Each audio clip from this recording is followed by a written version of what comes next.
Hello again, everybody. Zack Attack is here with my Royal Rumble review for January 29th. As you can see, I got special guests with me today. I got my friend Will. Hi again. Say hi. Hi. And my friend Jake is here as well. What's up? What's up, indeed? My overall thoughts on the pay-per-view. Very exciting. The first four matches were okay. The last two were pretty good, especially the Rumble match itself. We had a great winner. My overall pay-per-view review, 7.0 out of 10. I thought it was a pretty good Rumble pay-per-view. I thought it was a tad bit better than the 25th anniversary of WrestleMania. This was a 25th anniversary, a lot better. Without spoiling the matches, guys, what do you guys think of the pay-per-view? Overall thoughts on it, Will? It was pretty good. I liked it. Very exciting. What do you think, Jake, of the pay-per-view? I only got to see like the CM Punk versus. Yeah, he saw like the last two matches. So Will can help me out with the first four matches. He came in later. So let's kick it off with our very first match, which was the triple threat steel cage match for the World Heavyweight Championship. It was the champion, Daniel Bryan, taking on the Big Show and Mark Henry. I was a little bit worried about this match because you got small little Daniel Bryan against two big behemoths like Mark Henry and the Big Show. I thought as a steel cage match without any blood, I thought it was a very interesting matchup. They used a weapon. Cage is a weapon. Daniel Bryan was basically the punching bag in this matchup with Big Show and Mark Henry dominating over Daniel Bryan, but Daniel Bryan got the cheap win again. I like the ending though. Big Show, Daniel Bryan on the top of the cage.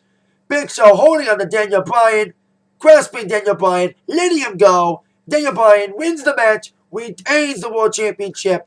2.5 out of 5. Since Will was here, Will, what do you thought about that Daniel Bryan, Big Show, Mark Henry matchup? It was pretty good. I liked it a lot, and I thought I wanted Big Show to beat Daniel Bryan and Mark Henry. Yeah, definitely. I know a lot of people had a feel for Big Show in the situation, losing the championship at TLC after Bryan cashing in. Situation with AJ, of course. But like I said, it's a steel cage match, not one of the best steel cage matches I've seen. But as a TV PG steel cage match, I thought it was a pretty good matchup. Especially at least they used the cage as a weapon. And like I said, overall, a 2.5 out of 5. Now, second matchup, first of two surprise entrants. And I spoke too soon to myself. There was going to be a Divas match in the Rumble. There always is. For a Divas tag match, it was the Divas champion, Beth Phoenix, teaming up with Natalya and the Bella Twins. Take on Kelly, Eve, Natalya, Alicia Fox, and Tamina. That's to say, the typical Divas match. It was a quick match. I did like when Kelly jumped off the top rope on all the Divas outside of the ring. That was okay move. But it was the blind tag from the Divas champion slapping one of the Bellas. Came in and got the glam slam on Kelly. Kelly got the victory for her team, a 2.0 out of 5. Nothing more left to say for the Divas match. I've said on my shows before that I'm a big fan of TNA Knockouts a lot better. They have put on better matches. They let the Knockouts wrestle. But this match, at least it wasn't 2 minutes. It was at least, 5-10 minute match, Will? Yeah. What do you think about that Divas match? I wish it was a one-on-one match for the Divas. Yeah, I would have preferred a one-on-one match as well. We did see a Diva return, which I'll get to in a moment. So like I said, 2.0 out of 5. The team of Beth Phoenix, Natalya, and the Bella Twins win the matchup. Now, on our next match, which was John Cena taking on Kane. Now, this match was, despite the screw job of a finish, which I'll get to, decent matchup. Kane beat the crap out of John Cena in the first half of the matchup. And then, as we all could have expected, Super Cena came out and attacked Kane, but Kane came back. He beat the crap out of Cena, but they ran outside the ring, causing a double count-out. And Cena was beat up all around the arena by Kane until he found Zack Ryder's locker room. Yes, Zack Ryder, woo, you know it, was in the building. He came in a wheelchair and got his own dressing room thanks to Mr. Laurinaitis. But after Kane was beating the crap out of Cena in the back, following the double count-out, Kane got in Zack Ryder's dressing room, kicked the door open, dragged Zack Ryder out, and tombstoned him in the ring. ending the situation. Kane did get attacked by Cena again, and Cena got chokeslammed by Kane for his troubles. I'll give this match a 2.0 out of 5. Typical Cena matchup with Kane beating the crap out of Cena for about 10-15 minutes. Cena came back being Super Cena, but at least Kane, I like what they did with the Final Knuckle Shuffle. Cena was trying to do Final Knuckle Shuffle, and Kane just grabbed him and tried to choke slam him. But what do you think about that Cena-Kane match? I wish it was just pinfall. I wish the ending was better, but I think it's better to have it a no contest, like a double count out, to add more intrigue to this feud, let it build up a little more. I like what they're doing with it. Very like what they're doing with this. Like I said, a 2.0 out of 5 for that matchup.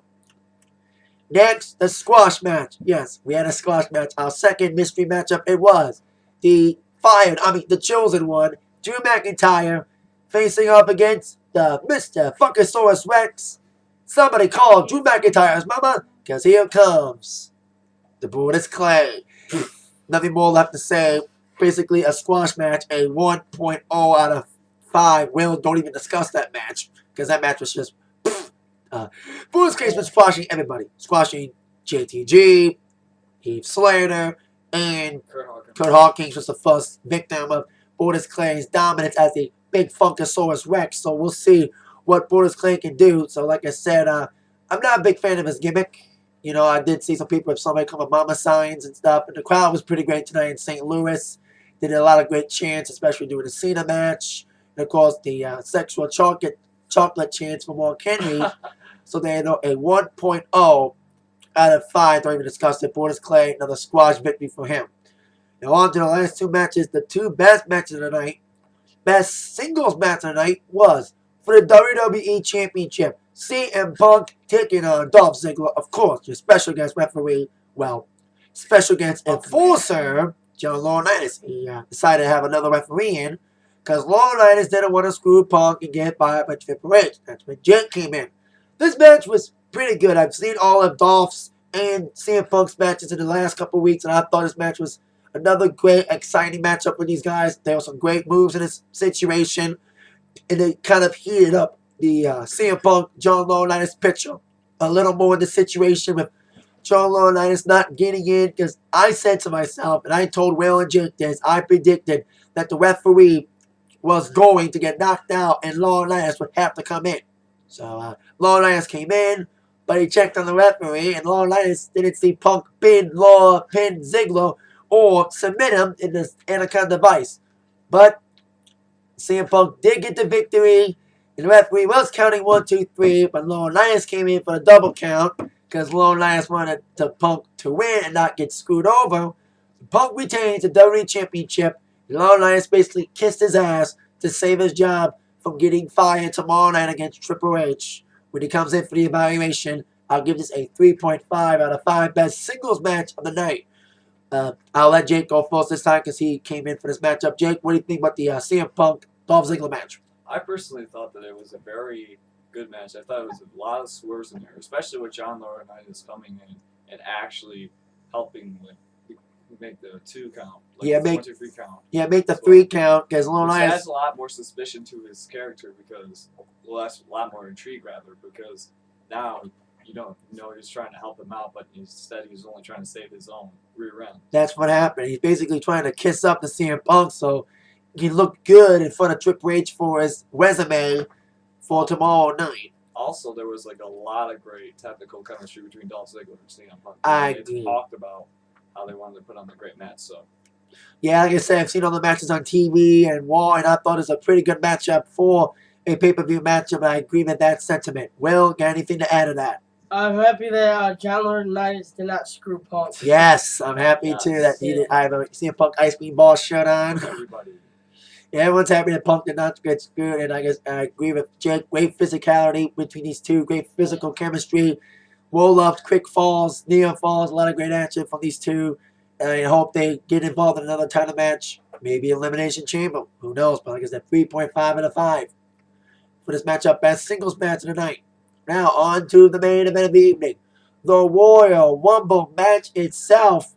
I'll just go down to the participants and what happened and see who got eliminated. We all know who was number 1. The Miz. Oh, He did not. He lasted a long time. He lasted most of the match. And he had number 2, Alex Wiley, eliminated by The Miz. 3, R-Truth, also eliminated by The Miz. I'll just go down who came in and who was eliminated besides the final 2 guys. I will not mention the final 2 guys of order of elimination and entry.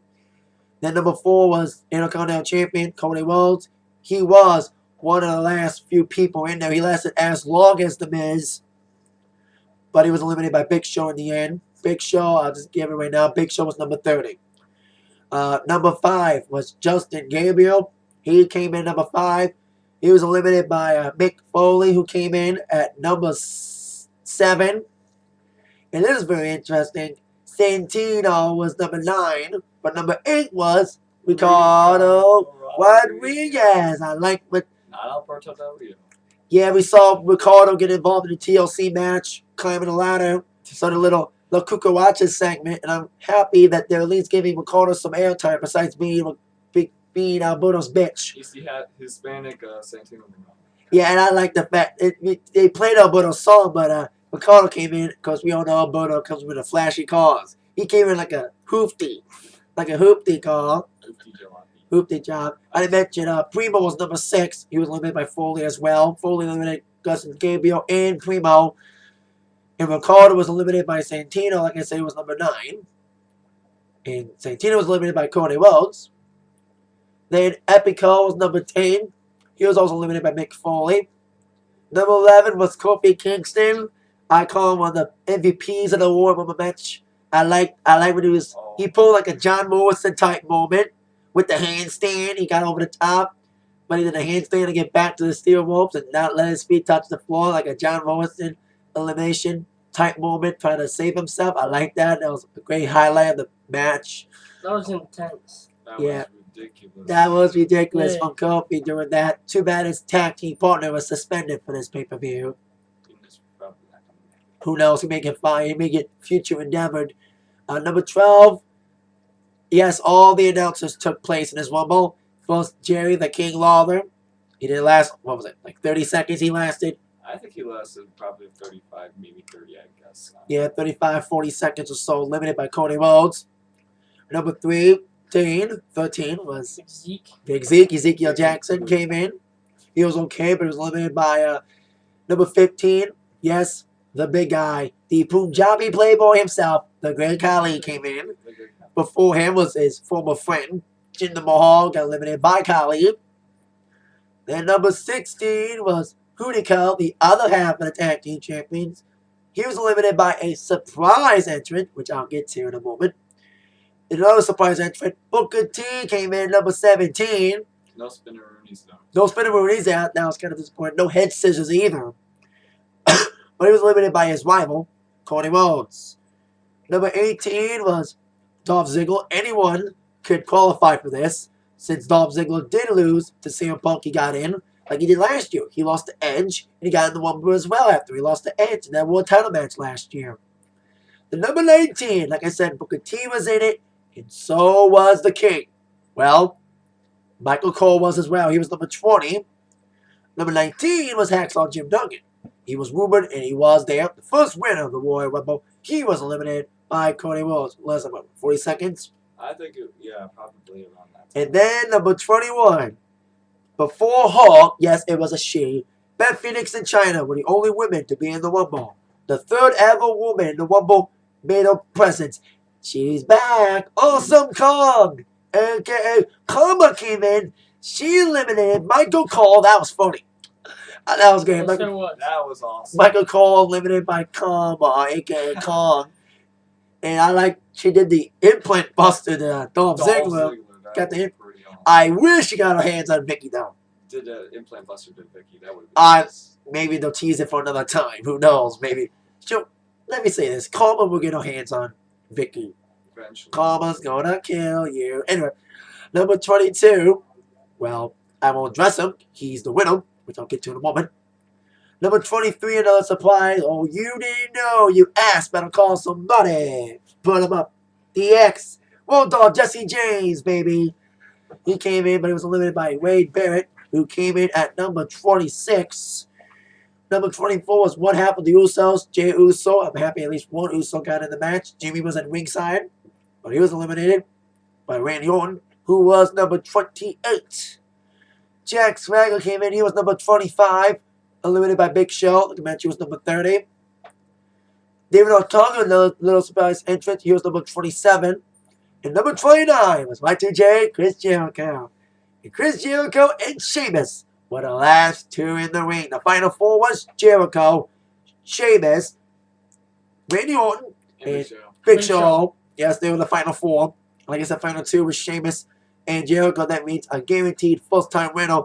These two, this is probably the best final two battle since Shawn Michaels and The Undertaker. When they were the final two, that was a vicious battle. That was so epic. When they were the final two. Not as good as that one, but still a very good one. Very back and forth. Very big, close calls for both Jericho and Sheamus.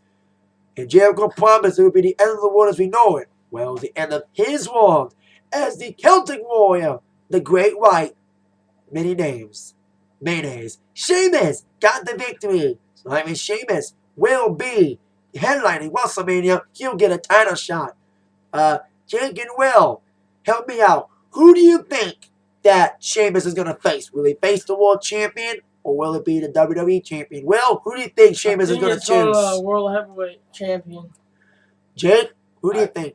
I personally think he's going to stay on SmackDown. Probably going to go for the world heavyweight. I agree for world title too, because everyone, and us three included, we all want Punk and Jericho at WrestleMania for the WWE title now that Punk retained. Royal Rumble rating, 4.0 out of 5. This is probably the best Royal Rumble in the last couple of years. Better than last year for damn sure. I'm kind of glad they didn't do 40 this year. I'm glad they do 40. You guys think they should have done 40? Yeah. I'm kind of torn apart on this. I guess so, but I'm kind of fine with 34. I'm kind of glad it's 30, and I was slightly disappointed that Christian didn't show up. I heard he landed in St. Louis, but he didn't show up. So maybe Christian will come back this week on Raw or SmackDown. So there you go. There's our Royal Rumble review. Comment on your thoughts below. Are you happy that Sheamus won the Rumble? Do you think he's going to stay on SmackDown and face the world champion Daniel Bryan? We think so. We think he'll be taking on Mr. Bryan. If he does hold on to it, depends on what happens at the Elimination Chamber pay-per-view. And like I said, final thoughts, guys? Final thoughts? Nope. I thought it was awesome. Yeah, like I said, Yeah, me too. probably, like I said, the first 4 matches was just okay. The last 2 kind of saved the pay-per-view, Mike. Goodness, I came in at the last Especially 3 CM matches. Punk. Ziggler was great, and the Royal Rumble match was great as well. Once again, overall pay-per-view rating, 7.0 out of 10. Great way to start off 2012. Let's hope for the best this year. That is it for the Royal Rumble review. Thank you all very much. You have just been attacked by the review from Zach, Will, and Jake. Thank you very much. Take care. Spike your hair. Woo, woo, woo. You know it. Thank you. Bye-bye. Yeah.